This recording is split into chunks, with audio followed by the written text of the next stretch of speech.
सभी भक्तजनों को मेरा निवन प्रणाम। राम राम, जय श्री कृष्णा। पूनम सिहाग की दुनिया में आप सभी का बहुत बहुत स्वागत है। श्रीमद् भागवत महापुराण षष्ठम स्कंद 11वां अध्याय, वृत्रासुर की वीरवाणी और भगवत प्राप्ति। श्री सुखदेव जी कहते हैं, परीक्षित, असुर सेना भयभीत होकर भाग रही थी।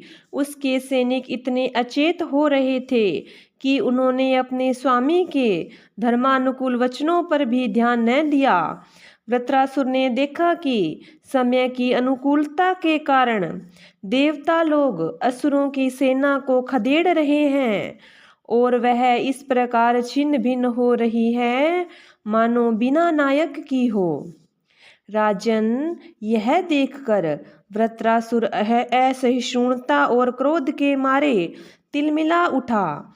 उसने बलपूर्वक देवसेना को आगे बढ़ने से रोक दिया और उन्हें डांटकर ललकारते हुए कहा, शूद्र देवताओं, रणभूमि में पीठ दिखाने वाले कायर असुरों पर पीछे से प्रहार करने से क्या लाभ है।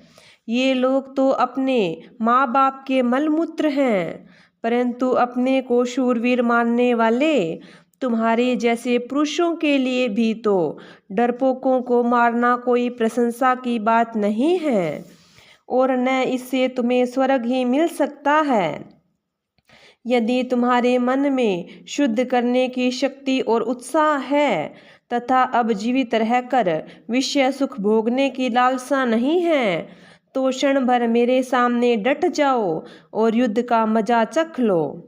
परीक्षित, वृत्रासुर बड़ा बली था। वह अपने डील डोल से ही शत्रु देवताओं को भयभीत करने लगा। उसने क्रोध में भरकर इतने जोर से सिंहनाद किया कि बहुत से लोग तो उसे सुनकर ही अचेत हो गए। वृत्रासुर की भयानक गर्जना से सबके सब देवता मूर्छित होकर पृथ्वी पर गिर पड़े, मानो उन पर बिजली गिर गई हो।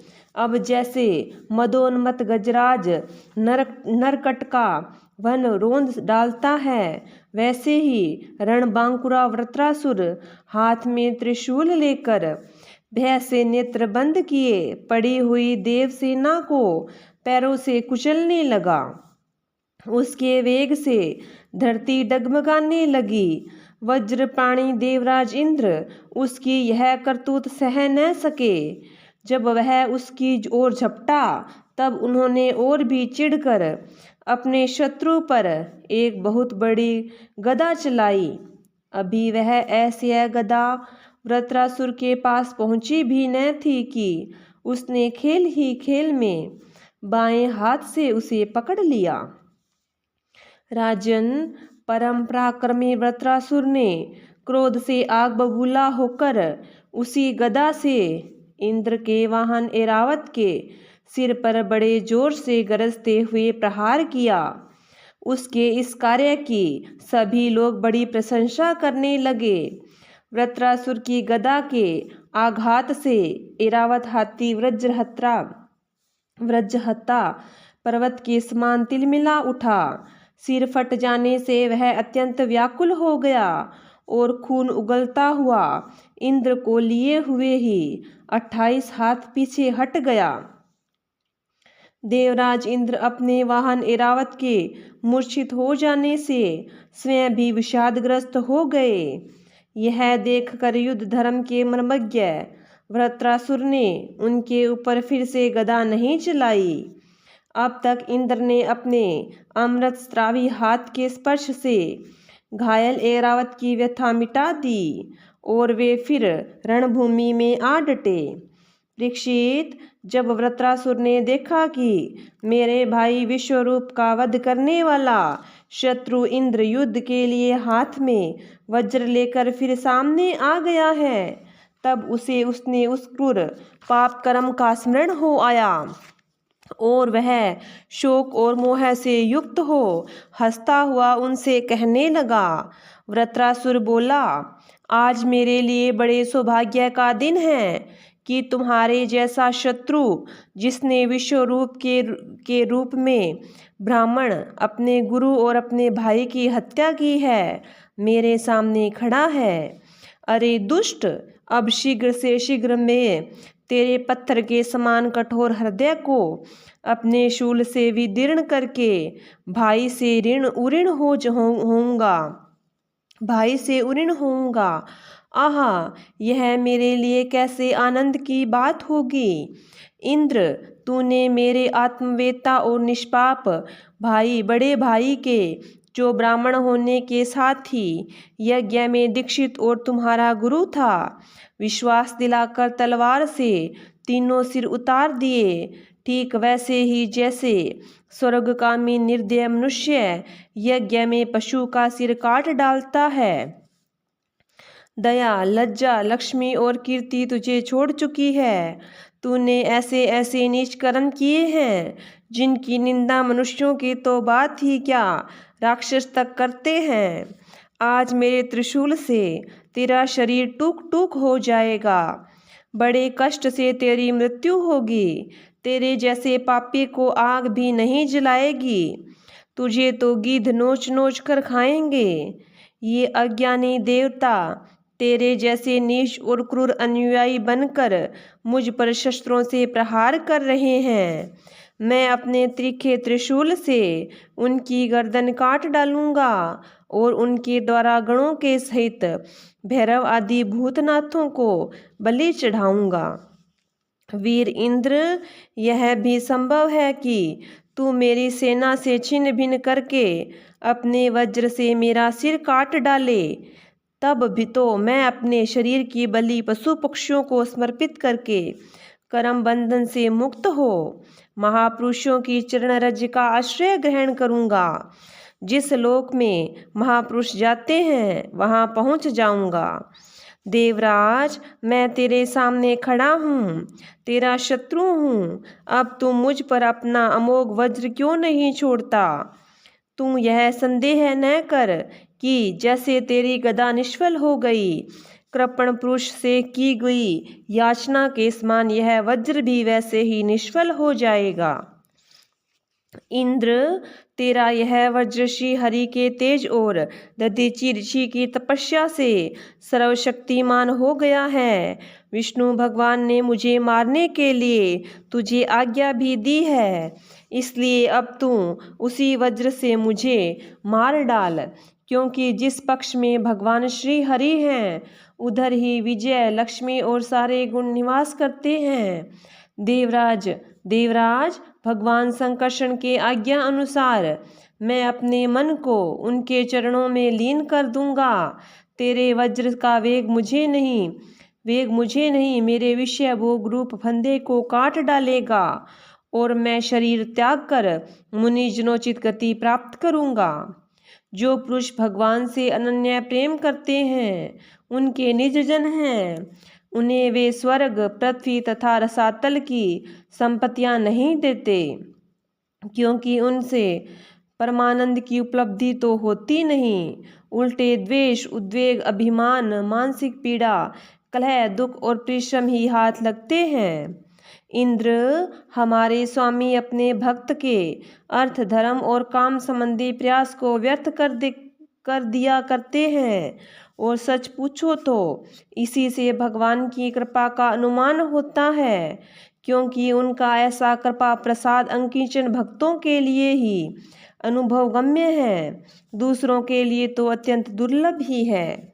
भगवान को प्रत्यक्ष अनुभव करते हुए वृत्रासुर ने प्रार्थना की, प्रभो, आप मुझ पर ऐसी कृपा कीजिए कि अनन्य भाव से आपके चरण कमलों के आश्रित सेवकों की सेवा करने का अवसर मुझे अगले जन्म में भी प्राप्त हो।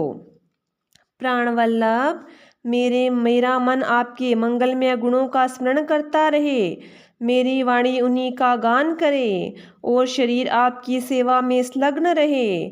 सर्व सौभाग्यनिधे, मैं आपको छोड़कर स्वर्ग, ब्रह्मलोक, भूमंडल, साम्राज्य, रसातल, एक छत्र राज्य, योग की सिद्धियां, यहाँ तक कि मोक्ष भी नहीं चाहता। जैसे पक्षियों के पंखहीन बच्चे अपनी माँ की बाट जोहते रहते हैं, जैसे भूखे बछड़े अपनी माँ का दूध पीने के लिए आतुर रहते हैं, और जैसे योगिनी पत्नी अपनी प्रेयसी प्रियतम से मिलने के लिए उत्कंठित रहती है, वैसे ही कमल नयन मेरा मन आपके दर्शन के लिए छटपटा रहा है। प्रभु, मैं मुक्ति नहीं चाहता। मेरे कर्मों के फलस्वरूप मुझे बार बार जन्म मृत्यु के चक्कर में भटकना पड़े, इसकी परवाह नहीं, परंतु मैं जहाँ जहाँ जाऊँ, जिस जिस योनि में जन्मूँ, वहाँ वहाँ भगवान के प्यारे भक्तजनों से मेरी प्रेम मैत्री बनी रहे। स्वामिन, मैं केवल यही चाहता हूँ कि जो लोग आपकी माया से देह गेह और स्त्री पुत्र आदि में आसक्त हो रहे हैं, उनके साथ मेरा कभी किसी प्रकार का संबंध न हो। 12वां अध्याय, वृत्रासुर का वध। श्री सुखदेव जी कहते हैं, राजन, वृत्रासुर रणभूमि में अपना शरीर छोड़ना चाहता था, क्योंकि उसके विचार से इंद्र पर विजय प्राप्त करके स्वर्ग पाने की अपेक्षा मरकर भगवान को प्राप्त करना श्रेष्ठ था। इसलिए जैसे प्रलयकालीन जल में केटभासुर भगवान विष्णु पर चोट करने के लिए दौड़ा था, वैसे ही वह भी त्रिशूल उठाकर इंद्र पर टूट पड़ा। वीर वृत्रासुर ने प्रलयकालीन अग्नि की लपटों के समान तीखी नोकों वाले त्रिशूल को घुमाकर बड़े वेग से इंद्र पर चलाया और अत्यंत क्रोध से सिंहनाद करके बोला, पापी इंद्र, अब तू बच नहीं सकता। इंद्र ने यह देखकर कि वह भयंकर त्रिशूल ग्रह और उल्का के समान चक्कर काटता हुआ आकाश में आ रहा है, किसी प्रकार की अधीरता नहीं प्रकट की और उस त्रिशूल के साथ ही वासुकी नाग के समान वृत्रासुर की विशाल भुजा अपने 100 गांठों वाले वज्र से काट डाली। एक बाह कट जाने पर वृत्रासुर को बहुत क्रोध हुआ। उसने वज्रधारी इंद्र के पास जाकर उनकी ठोडी में और गजराज एरावत पर परिध से ऐसा प्रहार किया कि उनके हाथ से वह वज्र गिर पड़ा। वृत्रासुर के इस अलौकिक कार्य को देखकर देवता, असुर, चारण, सिद्धगण आदि सभी प्रशंसा करने लगे, परंतु इंद्र का संकट देखकर वे ही लोग बार बार हाय हाय कहकर चिल्लाने लगे। परीक्षित, वह वज्र इंद्र के हाथ से छूटकर वृत्रासुर के पास ही जा पड़ा था, इसलिए लज्जित होकर इंद्र ने उसे फिर नहीं उठाया। तब वृत्रासुर ने कहा, इंद्र, तुम वज्र उठाकर अपने शत्रु को मार डालो, यह विषाद करने का समय नहीं है। देखो, सर्वज्ञ सनातन आदि पुरुष भगवान ही जगत की उत्पत्ति, स्थिति और प्रलय करने में समर्थ है। उनके अतिरिक्त देहाभिमानी और युद्ध के लिए उत्सुक आतताइयों को सर्वदा जय ही नहीं मिलती। वे कभी जीतते हैं तो कभी हारते हैं। ये सब लोक और लोकपाल जाल में फंसे हुए पक्षियों की भांति जिसकी अधीनता में विवश होकर चेष्टा करते हैं, वह काल ही सबकी जय पराजय का कारण है।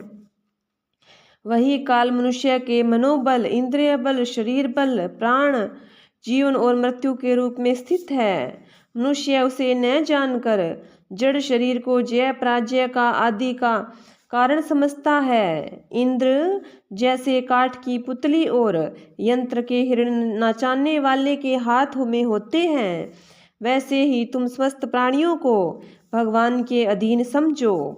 भगवान की कृपा प्रसाद के बिना पुरुष प्रकृति, महतत्व, अहंकार, पंचभूत, इंद्रिय और अंतःकरण चतुष्टय, ये कोई भी इस विश्व की उत्पत्ति आदि करने में समर्थ नहीं हो सकते। जिसे इस बात का पता नहीं है कि भगवान ही सबका नियंत्रण करते हैं, वही इस परतंत्र जीव को स्वतंत्र कर्ता भोक्ता मान बैठता है। वस्तुतः स्वयं भगवान ही प्राणियों के द्वारा प्राणियों की रचना और उन्हीं के द्वारा उनका संहार करते हैं। जिस प्रकार इच्छा न होने पर भी समय विपरीत होने से मनुष्य को मृत्यु और अपयश आदि प्राप्त होते हैं, वैसे ही समय की अनुकूलता होने पर इच्छा न होने पर भी उसे आयु, लक्ष्मी, यश और ऐश्वर्य आदि भोग भी मिल जाते हैं। इसलिए यश अपयश, जय पराजय, सुख दुख, जीवन मरण, इनमें से किसी एक की इच्छा अनिच्छा न रखकर सभी परिस्थितियों में समभाव से रहना चाहिए। हर्ष शोक के वशीभूत नहीं होना चाहिए। सत्व, रज और तम ये तीनों गुण प्रकृति के हैं, आत्मा के नहीं। अतः जो पुरुष आत्मा को उनका साक्षी मात्र जानता है वह उनके गुण दोष से लिप्त नहीं होता। देवराज इंद्र, मुझे भी तो देखो, तुमने मेरा हाथ और शस्त्र काट कर एक प्रकार से मुझे परास्त कर दिया, फिर भी मैं तुम्हें तुम्हारे प्राण लेने के लिए यथाशक्ति प्रयत्न ही कर रहा हूँ। यह युद्ध क्या है? एक जुए का खेल। इसमें प्राणों की बाजी लगती है। बाणों के पास डाले जाते हैं और वाहन ही चौसर है। इसमें पहले से यह बात भी नहीं मालूम होती कि कौन जीतेगा और कौन हारेगा। श्री सुखदेव जी कहते हैं, परीक्षित, वृत्रासुर के ये सत्य और निष्कपट वचन सुनकर इंद्र ने उनका आदर किया और उनका अपना वज्र उठा लिया। इसके बाद बिना किसी प्रकार के आश्चर्य किए मुस्कुराते हुए वे कहने लगे। देवराज इंद्र ने कहा, अहो दानवराज, सचमुच तुम सिद्ध पुरुष हो, तभी तो तुम्हारा धैर्य, निश्चय और भगवत भाव इतना विलक्षण है। तुमने समस्त प्राणियों के सुहृदय आत्म स्वरूप जगदीश्वर की अनन्य भाव से भक्ति की है। अवश्य ही तुम लोगों को मोहित करने वाली भगवान की माया को पार कर गए हो, तभी तो तुम सुरोचित भाव छोड़कर महापुरुष हो गए हो। अवश्य ही यह बड़े आश्चर्य की बात है कि तुम रजोगुणी प्रकृति के हो, तो भी विशुद्ध सत्व रूप भगवान वासुदेव में तुम्हारी बुद्धि दृढ़ता से लगी है। जो परम कल्याण के स्वामी भगवान श्री हरि के चरणों में प्रेम में भक्ति भाव रखता है, उसे जगत के भोगों की क्या आवश्यकता है। जो अमृत के समुद्र में विहार कर रहा है, उसे शुद्र गड्ढों के जल से क्या प्रयोजन हो सकता है। श्री सुखदेव जी कहते हैं, परीक्षित, इस प्रकार योद्धाओं में श्रेष्ठ महापराक्रमी देवराज इंद्र और वृत्रासुर धर्म का तत्व जानने की अभिलाषा से एक दूसरे के साथ बातचीत करते हुए आपस में युद्ध करने लगे। राजन, जब शत्रुसूदन वृत्रासुर ने बाएं हाथ से फौलाद का बना हुआ एक बहुत भयावना पारिद उठाकर आकाश में घुमाया और उससे इंद्र पर प्रहार किया, किंतु देवराज इंद्र ने वृत्रासुर का वह पारिद और हाथी की सूंड के समान लंबी भुजा अपने 100 गांठों वाले वज्र से एक साथ ही काट गिराई। जड़ से दोनों भुजाओं के कट जाने पर वृत्रासुर के बाएं और दाएं दोनों कंधों से खून की धारा बहने लगी। उस समय वह ऐसा जान पड़ा मानो इंद्र के वज्र की चोट से पंख कट जाने पर कोई पर्वत ही आकाश से गिरा हो। अब पैरों से चलने फिरने वाले पर्वतराज के समान अत्यंत दीर्घकाय वृत्रासुर ने अपनी ठोडी को धरती से और ऊपर के होठ को स्वर्ग से लगाया और आकाश के समान गहरे मुंह, सांप के समान भयावनी जीभ, मृत्युओं के समान कराल दाढ़ों से मानो त्रिलोकी को निगलता, अपने पैरों की चोट से पृथ्वी को रौंदता और प्रबल वेग से पर्वतों को उलटता पलटता वह इंद्र के पास आया और उन्हें उनके वाहन ऐरावत हाथी के सहित इस प्रकार लील गया, जैसे कोई परम पराक्रमी और अत्यंत बलवान अजगर हाथी को निगल जाता है।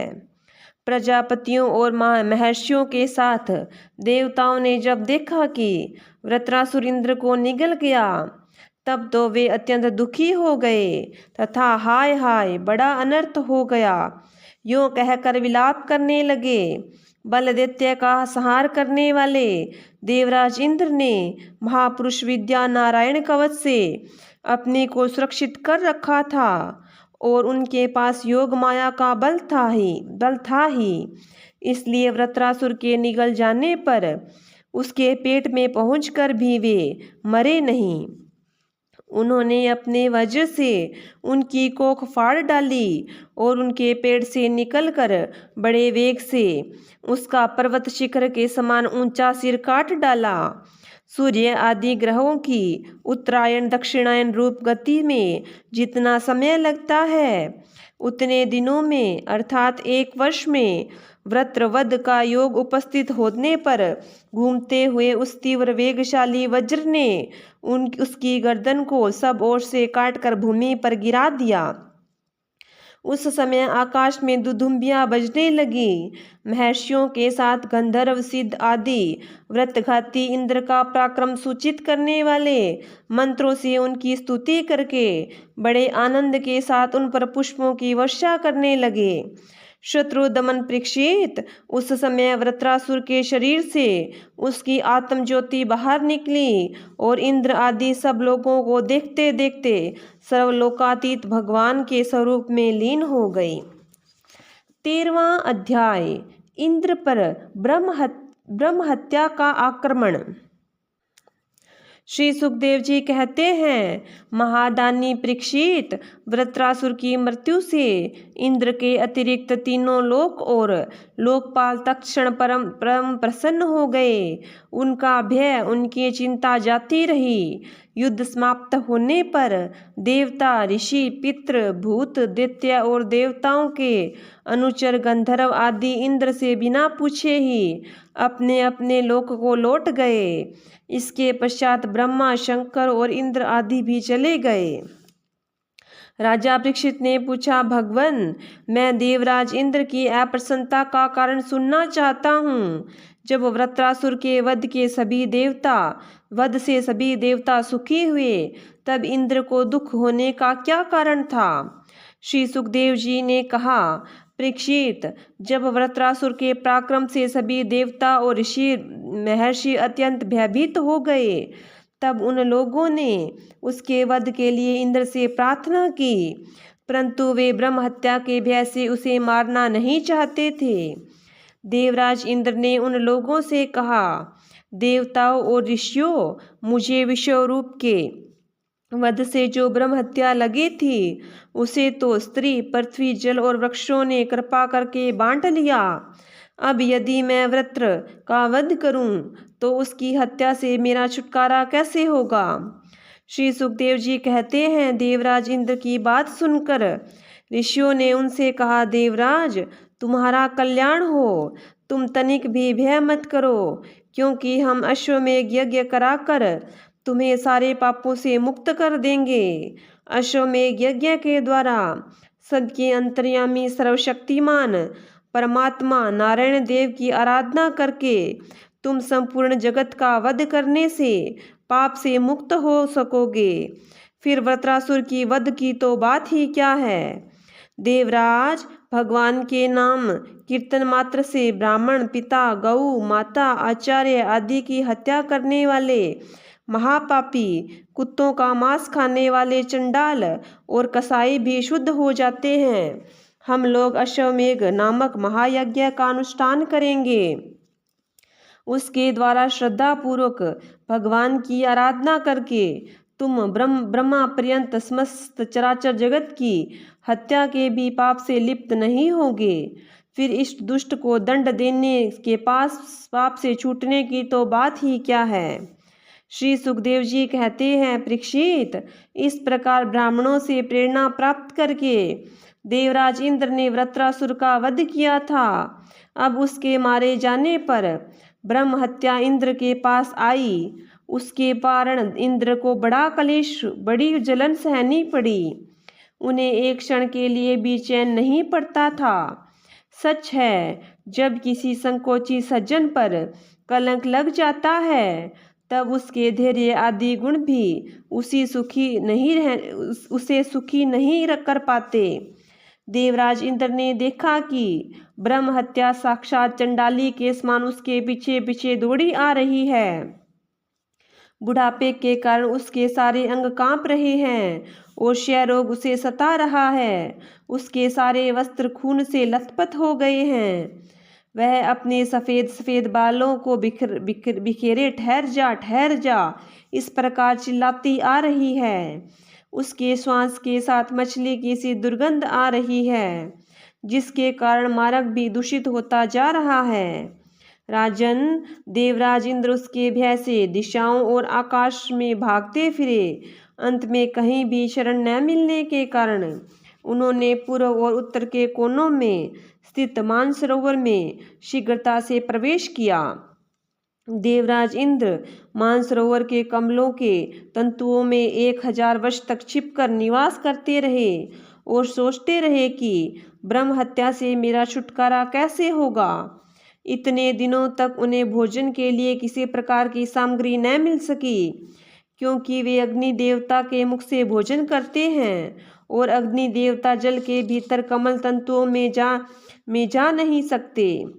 तब तक देवराज इंद्र कमल तंतुओं में रहे। तब तक अपनी विद्या, तपस्या और योग बल के प्रभाव से राजा नहुष स्वर्ग का शासन करते रहे।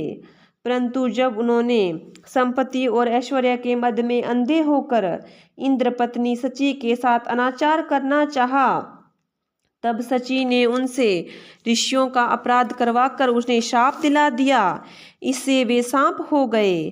तदंतर जब सत्य के परम पोषक भगवान का ध्यान करने से इंद्र के पाप नष्ट प्राय हो गए, तब ब्राह्मणों के बुलवाने पर वे पुनः स्वर्गलोक में गए।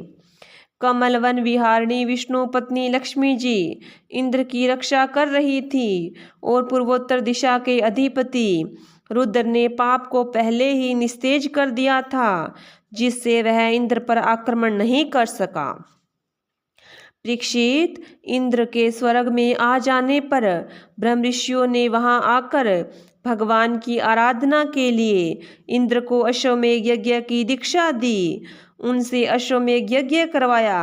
जब वेदवादी ऋषियों ने उनसे अश्वमेध यज्ञ कराया तथा देवराज इंद्र ने उस यज्ञ के द्वारा सर्वदेव स्वरूप पुरुषोत्तम भगवान की आराधना की, तब भगवान की आराधना के प्रभाव से वृत्रासुर के वध की बहुत बड़ी पाप राशि इस प्रकार भस्म हो गई, जैसे सूर्योदय से कोहरे का नाश हो जाता है।